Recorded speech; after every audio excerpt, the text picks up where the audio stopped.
Hello everyone, my name is Lacey, this is Lieutenant Dan, and you are watching Reptiles.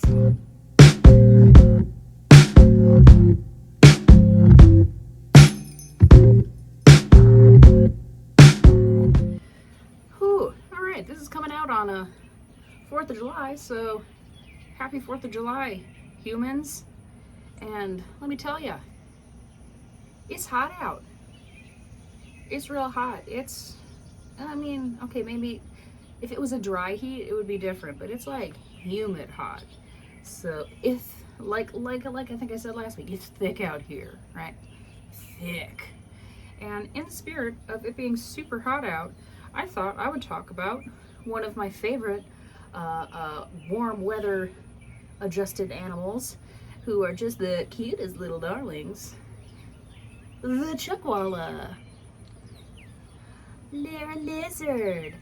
They're really cute.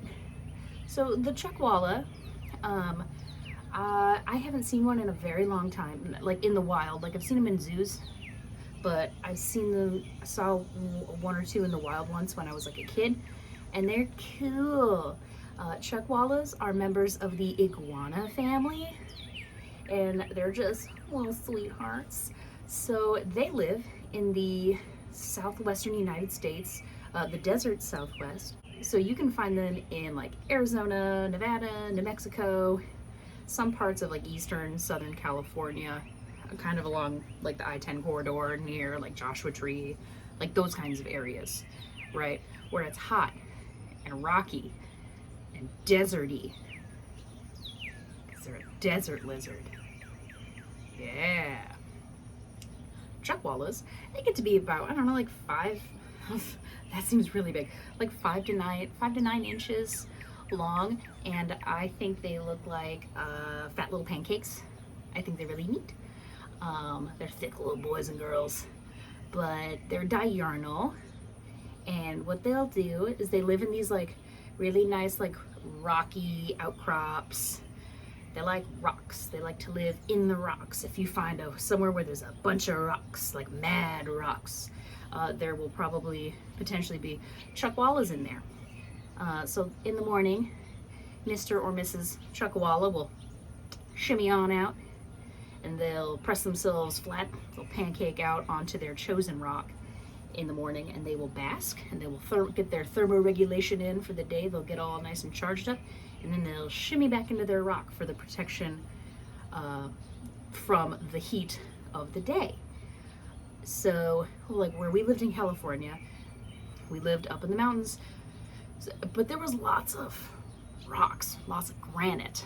And if you went down in the desert, that granite was still there. It was just down in the desert part, so it was hot with lots of rocks, and every now and again you'd find a Chuckwalla. But you wouldn't see the Chuckwalla first. You would smell the Chuckwalla first. If you could smell it, you could maybe find it, because they've got a scent to them, you know, very musky, earthy kind of smell, because they're kind of territorial kids. They like to mark out their area to be like, hey, other Chuckwallas, back off. This is my rock. They're kind of like Shrek, except instead of a swamp, it's a rock. Get off my rock. I like them. Chuckwallas, they are primarily vegetarians. They will eat like the flower, like when a creosote bush blooms, they'll eat the flowers off a creosote bush. They'll eat leaves. They'll eat cactus flowers, cactus fruit, any kind of greenery they can get their mouths, get their hands on, get their mouths on. Paws. Little hands. They'll eat any kind of greenery they can get a hold of, and areas that have a wider variety of like a wider diversification of like vegetation have larger Chuckwallas. Makes sense, because you know they have a wider variety of food and maybe more food to eat. Bigger Chuckwallas. Occasionally, a Chuckwalla will eat some insects every now and again, but their primary diet is vegetation because they are vegetarians. Oh, hi, buddy. but they do very well in these desert environments. Chuckwallas, their coloration, they're like, you think iguana, right? Because I said, you know, they're in the iguana family. You think iguana, you hear iguana, and you're probably thinking like a big green iguana, like they have down in Florida that like freeze and fall down from the trees. And these are not necessarily that. They're not green. If I could summarize it, I feel like it would be a marine iguana had a baby with like a bearded dragon.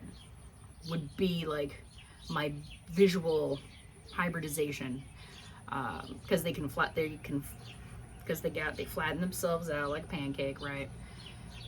But they have that iguanid kind of face. But they're kind of drab in color mostly. So their heads and their tails are kind of that darker black brown. Their arms and legs kind of darker color. And sometimes like their torsos will be a little bit more of like a creamy tan or orange color, because when they're sticking their head out, it's easier to thermoregulate a head or a leg or an arm. If they need a little bit extra something, some stick out a nice dark tail or a nice dark head, a little bit of extra sunlight. And speaking of sticking out a head or tail or an arm, they've got a very fun self-defense mechanism.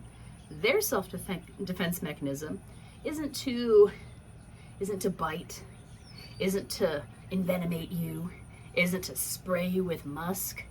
No. Their self-defense mechanism is to be, tough.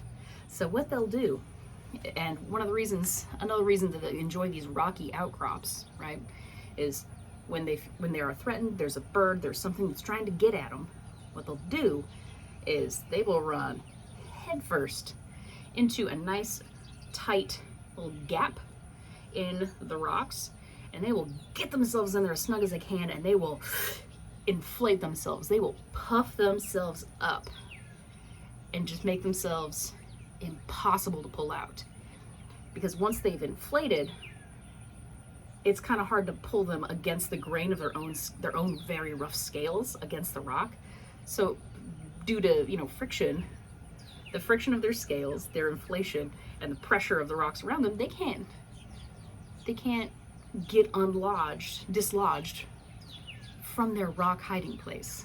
That is their defense mechanism. It's just to be like, no, I don't wanna. Which, valid. I think that's one of my favorite defense mechanisms. It's like, no, you can't make me. No. It's so good. It's so good. Hopefully, later this year, we have dates kind of tacked down for our desert herping trip.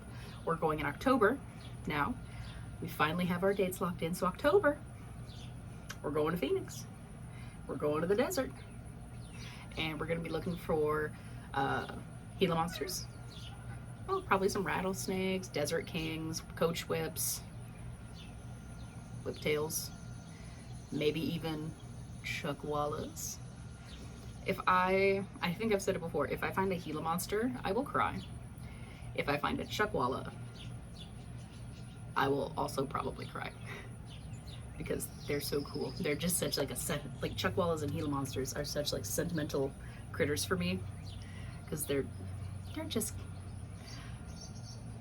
childhood. Plus it's the desert, it's a good time.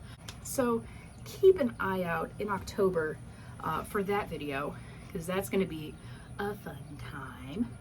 There might even be a side quest or two coming out of that trip, so we'll see about that. Let us know. And yeah, I hope you've learned a little bit about chuckwallas today, or at least a little something. If you didn't know about the best defense mechanism in a lizard ever, now you know. And what's your favorite desert adapted animal? If it's not the chuckwalla, tell me. It should be the chuckwalla or a Gila monster. They're both pretty great. But what's your favorite desert adjusted animal? Happy 4th of July, everyone. Make wise choices. Don't add to the population. Don't detract from the population. And finish the weekend with all 10 fingers. And remember, never stop learning, because a mind is a terrible thing to waste. See ya!